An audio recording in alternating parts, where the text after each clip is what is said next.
نايلوم ما عند نسرح كيك أزيد عمتيا مجمر تجزيز فتون كيكا بتعم خفتيها مالتي أسارح أو أزي قليلي كسام وداتا تخطى خن نفس channel نحرد حدث تخون كنكا سبسكرايب جبرة كمون لايك يترسع نحرد كل جزء سرح فيديوهات كما تسكن دلي خنكا تنايدول ملكت أو غايخن نفت أسارح كتوكني ليتس جو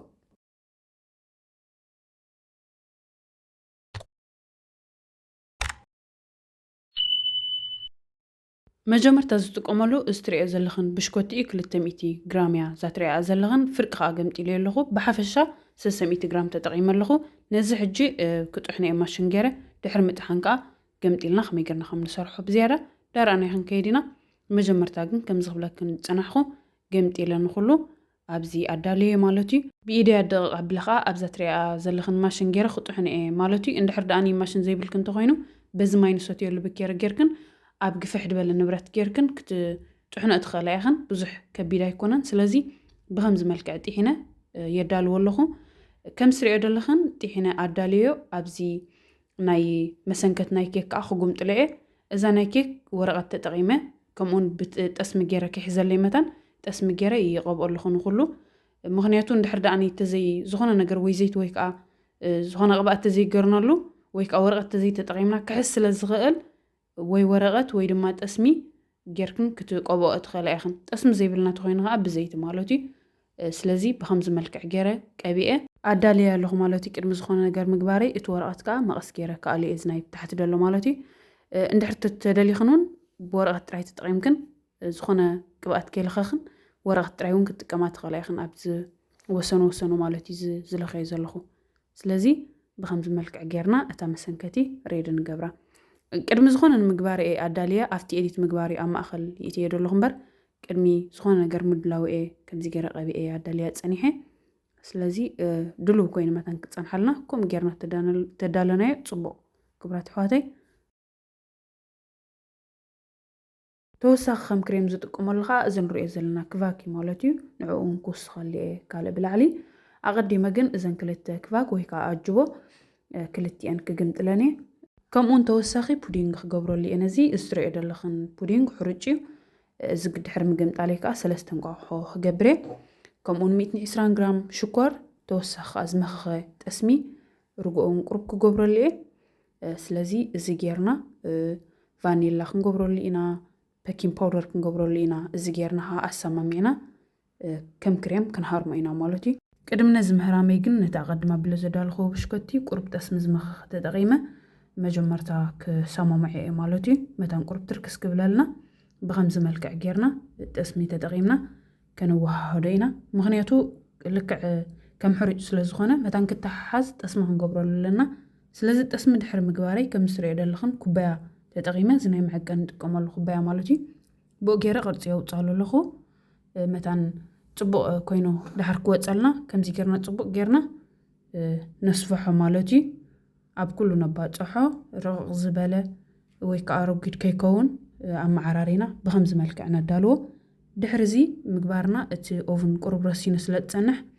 ንሓደ 2 ደቂቕ ዝኣክል ወይ ን3 ደቂቕ ዝኣክል ንእትዎ ማለት እዩ ን3 ደቂቕ ዝኣክል ምስ እተናዮ ከዓ ነውፅኦ ኣውፂና ሽዑት ብላዕሊ እቲ ክሬም ክንገብሮ ኢና ኣቐድማ ኣቢልና ግን ኣብ ኦቭን መተን ክተሓሓዝ ክንእትዎ ኢና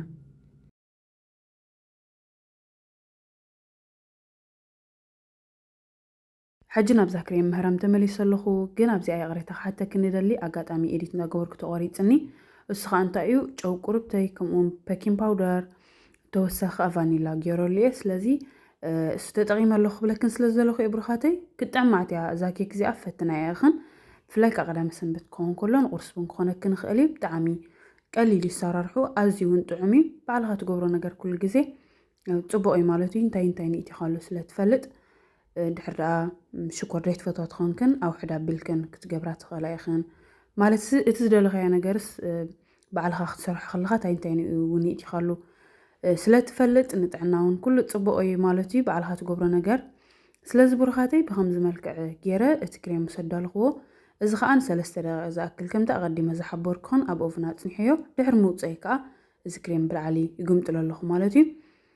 كم زرع خنا قربتي انتي كوينو تسمي جيرنا له سلت سنحنا ንሓድ ሕዱ ተታሒዙሎ ማለት እዩ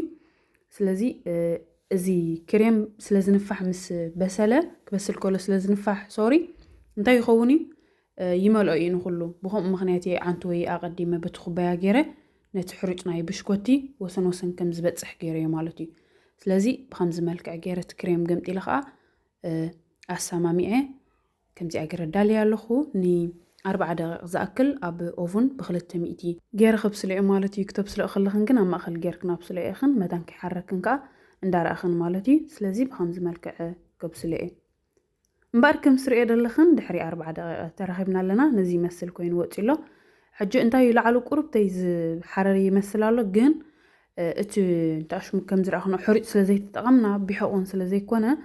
ናይ ግድን ከምዚ ዓይነት ክኸውን ማለት እዩ ማእኸሉ ግን ከመይ ይኸውን ክትሪኦ ኢኽን ብዝያዳ ብቅድሚት ሪኢኽን ኣንዲኽን ከመይ ይኸውን ክትሪኦ ኢኽን ማለት እዩ ምስ ቆረስናዮ ብጣዕሚ ፅብቕቲ ኮይና ወፂያ እንታይ ግን ክብለክን ይደለ ኣብ ፍሪጅ ሕድርኦ ኣብ ፍሪጅ እንድሕር ሕድርክኖ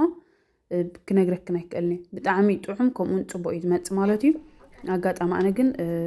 ወደይ ስለ ዝረኣዩ ክበስል ከሎ ሃብኒ ገለ ኢልኒ ክንበልዕ እውን ተሃዊኽና ንመጀመርታ ግዜ ስለ ዝሰርሕናዮ ንቆልዓ ክብላ ይበልዓ ከለይ ኣነ ማለት እዩ ስለዚ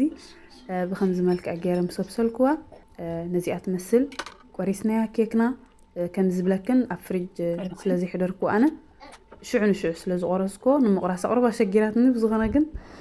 ደሓኒ ቀስ ገይረ ተጣይበ ውፅያ ኣብ ፍሪጅ ተሕዲርክኖ ግን ይተሓሓዚ ነዚኣ ከዓ ትመስል ኬክና ማለት እዩ ብጣዕሚ ኢና ፈቲና ንሕና ንስኻትክን ከመይ ፈቲኽኖ ዶ ትኾነ ኣብ ናይ ኮመንት ቦታ ኣቐምጣለ ኢኽን ናይ ሎማዓንቲ ስራሒ ነዚ ይመስል ነይሩ ድሕዳ ፈቲኽኖ ከምቲ ኣቐዲመ ዝሓበርኩን ላይክ ሳብስክራይብ ግበራ بخلي فيديو كسام رخب سلام أملاخ مسكلاتنا يهون تشاو